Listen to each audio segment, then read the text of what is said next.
Alors, suite aux dernières vidéos que j'ai faites sur les droits de revente, j'ai reçu une question par email qui me demandait en fait, est-ce qu'on a le droit de revendre un e-book lorsqu'on n'a pas par exemple les droits de revente, ou est-ce qu'on a la possibilité simplement en achetant un e-book de le remettre à la vente pour gagner de l'argent. Dans cette vidéo, on va alors parler des droits de revente sur les livres numériques. Comme tu le sais, je te l'ai dit, ça fait plusieurs années que j'utilise ces opportunités qui me permettent en fait de créer de la valeur autour de moi et de gagner de l'argent. Avant d'aller plus loin, je t'invite à t'abonner à cette chaîne YouTube et à activer la cloche. Regarde dans la description de la vidéo pour récupérer les 125 e-books avec droits de revente. Ce sont des e-books qui vont te permettre de commencer par gagner de l'argent. Je t'invite à les récupérer et surtout tu as la stratégie pour les mettre en vente qui a été développée par mes soins et tu pourras donc profiter de cette opportunité pour commencer par gagner de l'argent. On se retrouve tout de suite après cette petite musique pour que je t'explique quelques petites choses au sujet des droits de revente.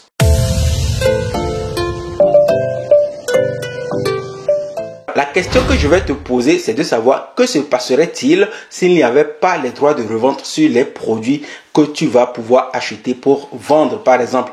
Déjà, la première chose que tu dois savoir, c'est que le simple fait d'acheter un e-book ne te donne pas les droits de le revendre. Sinon, le propriétaire de l'e-book peut t'assigner en justice. Je vois beaucoup de personnes qui peuvent te contacter pour te demander de supprimer l'e-book parce que tu n'as pas acquis les droits pour les revendre. Donc, je ne te conseille pas, dès lors que tu as acheté un e-book, de commencer par les vendre. Ça, c'est pour répondre à la question que j'ai reçue par email dans laquelle on me demandait si on avait le droit de commencer par vendre un e-book dès qu'on l'a acheté.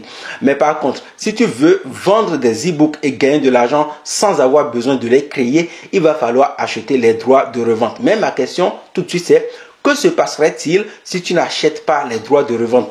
Imaginons par exemple que tu te dises, j'ai envie de vendre des e-books pour gagner de l'argent, mais je n'ai pas envie de dépenser de l'argent pour acheter les droits de revente sur les e-books. Ce qu'il va se passer, c'est ceci. Premièrement, tu dois trouver un sujet ultra rentable. Donc ça, peut-être que c'est beaucoup plus simple pour toi. Tu te dis, ouais, je peux trouver facilement un sujet sur lequel je vais créer un e-book. La deuxième chose que tu dois comprendre, c'est que tu vas passer plusieurs mois à faire des recherches autour du sujet.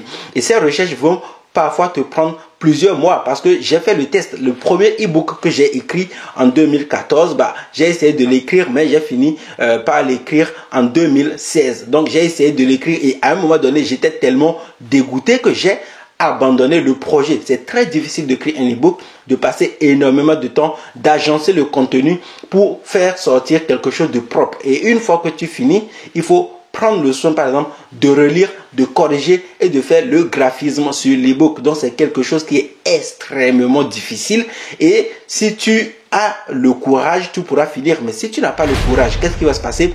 Tu risques d'abandonner.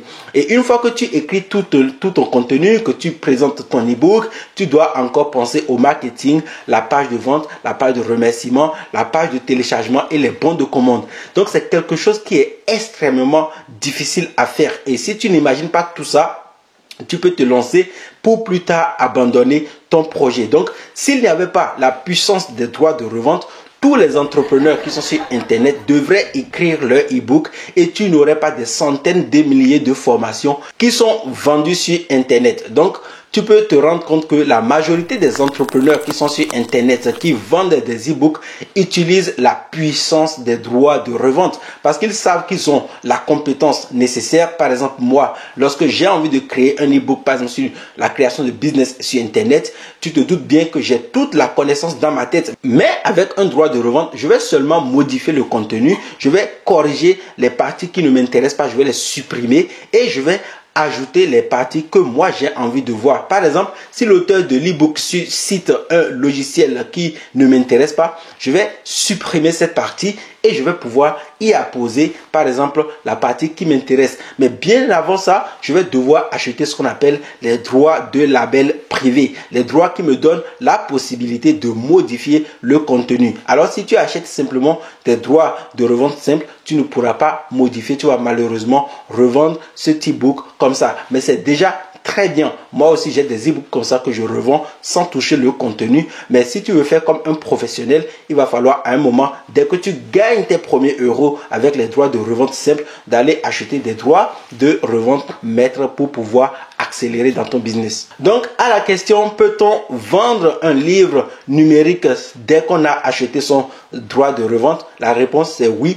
Tu peux commencer par vendre un e-book si tu achètes les droits de revente. Mais dans ce cas, il va falloir prendre en compte quelques critères très importants. Premièrement, quel type de droit as-tu acheté? Est-ce que tu as acheté les droits de revente simples? Dans ce cas, tu dois juste vendre l'e-book sans modifier le contenu. Deuxièmement, si tu as acheté des droits de revente maître, tu auras la possibilité de vendre l'e-book et surtout de vendre les droits de revente simple à d'autres personnes, ce qui te fait gagner plus d'argent. Et troisièmement, si tu as acheté des droits de label privé, tu peux modifier le contenu ou utiliser simplement l'e-book pour développer ta visibilité en publiant du contenu sur ton blog. Ce sont là les quelques opportunités que tu as avec les livres numériques et les droits de revente sur les livres numériques. Et ça ne fonctionne pas seulement sur les livres numériques, ça peut également fonctionner avec des logiciels sur Internet. En achetant des droits de revente sur des logiciels, tu pourras créer une boutique de logiciels qui va te permettre de gagner de l'argent. Mais dans le cas des logiciels, il faut bien prendre en compte le fait que tu n'as que le droit de vendre un certain nombre de licences. Parfois, tu es limité à 200 licences et une fois que tu as vendu les 200 licences, tu dois aller acheter une autre licence de droit de revente pour pouvoir continuer par vendre ce logiciel. Voilà, on arrive à la fin de cette vidéo. J'espère que tu as compris tout le concept autour des droits de revente. Si c'est le cas, n'hésite pas à mettre un like. Abonne-toi à cette chaîne YouTube et active la cloche de notification pour ne louper aucune de nos prochaines publications. Regarde dans la description pour récupérer les 125 e-books avec droit de revente, suivi de la stratégie que j'ai mise en place qui va te permettre de commencer par vendre tes e-books sur Internet sans te casser la tête. Partage la vidéo avec d'autres personnes si tu as aimé et on se retrouve dans une prochaine vidéo. À très bientôt. Ciao, ciao.